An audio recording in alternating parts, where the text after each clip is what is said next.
At one point, Nokia controlled more than 40% of the global mobile phone market, a level of dominance that seemed nearly impossible to challenge or break. Yet within just a few years, that position collapsed, turning one of the world's strongest technology companies into a powerful case study of failure. The fall of Nokia was not just a story. It became a collection of critical lessons that every business, leader, and creator should understand. Because the same strategic mistakes that led to Nokia's decline are still being repeated in today's fast-changing markets, often by companies that believe they are immune to failure. Success builds confidence, but can turn into overconfidence. Nokia achieved such success that it assumed it fully understood the market. But over time, that confidence slowly transformed into dangerous overconfidence. When dominance lasts for too long, companies stop questioning themselves and begin to believe that every decision they make is the right one. Nokia believed customers would always value its superior hardware quality, without fully recognizing that the definition of value in the market was rapidly changing. Lesson 1 is simple: success can quietly blind you to change, especially when you stop challenging the assumptions that once made you successful in the first place. In fast-changing markets, survival doesn't favor the strongest, it favors the fastest to adapt. When smartphones began to rise, Nokia saw the shift, but it failed to respond with the speed and decisiveness required to remain competitive in a rapidly changing market.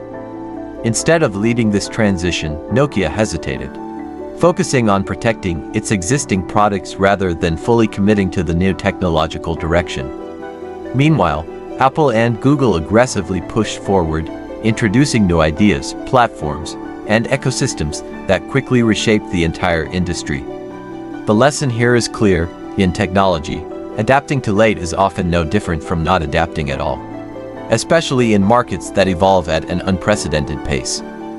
Today, value is no longer defined by hardware, but by software and ecosystems.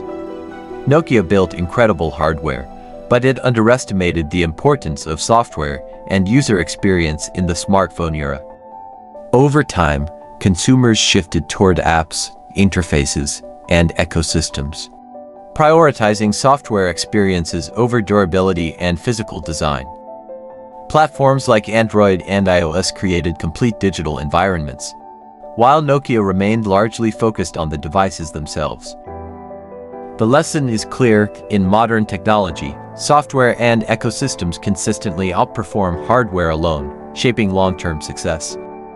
Sometimes, the greatest threat to a company does not come from outside, but from within its own structure. The downfall of Nokia was not driven by external forces alone. Internal issues played a significant role in slowing down innovation and critical decision-making processes. Reports later revealed fear-based culture, lack of communication, and hesitation among leaders to take bold risks. When teams are afraid to challenge decisions or question direction, organizations stop evolving and gradually begin to decline from within, even without external pressure. Lesson 4: internal culture within a company can be as important as external competition, often determining its ability to evolve and succeed. Timing is everything. In fast-moving industries, even a small delay can change the entire outcome. Nokia did not ignore the rise of smartphones, but it failed to respond quickly enough at the most critical stage of industry transformation. By the time it took serious action, competitors had already built strong ecosystems and secured large, loyal user bases that were difficult to challenge. In fast-moving industries, even a small delay can open a gap between competitors, and over time, that gap can grow so large that it becomes almost impossible to close. The lesson is simple: timing is not just important, it is everything, and in fast-moving industries, it ultimately decides success or failure. Don't protect the past. Old success can hold back future growth. Nokia tried to protect its existing business model instead of disrupting itself proactively, before competitors forced that disruption from the outside. For a long period, it focused heavily on what had worked in the past, instead of adapting its strategy toward what the future would inevitably require for continued success. Great companies are not afraid to replace their own success. They choose to evolve early, proactively adapting their strategies before competitors are able to do it for them. Lesson 6. If you don't disrupt yourself early enough, someone else in the market will eventually step in and disrupt your position for you. No company is too big to fall, because in every industry, dominance can disappear far faster than expected. The biggest lesson from Nokia's fall is that no company is ever too big to fail, no matter how strong it seems at its peak.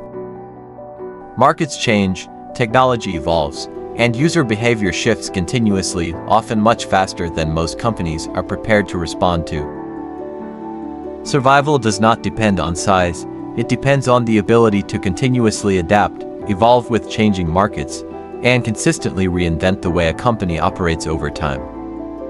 And the moment you stop evolving is the moment you begin to lose relevance, because in fast-changing markets, everything continues to move forward without pause. Nokia's story is not simply about failure. It is a reminder and a warning to every company that believes its position in the market is secure, unchallenged, and permanently guaranteed. Because in the world of business and technology, dominance is never permanent. Markets evolve, competition intensifies, and even the strongest leaders can quickly fall behind. The only true advantage is the ability to recognize change early, and to act on it faster and more decisively than everyone else in the market. Which lesson do you think matters most? Drop your thoughts in the comments. And subscribe for more corporate autopsies from the Autopsy Lab.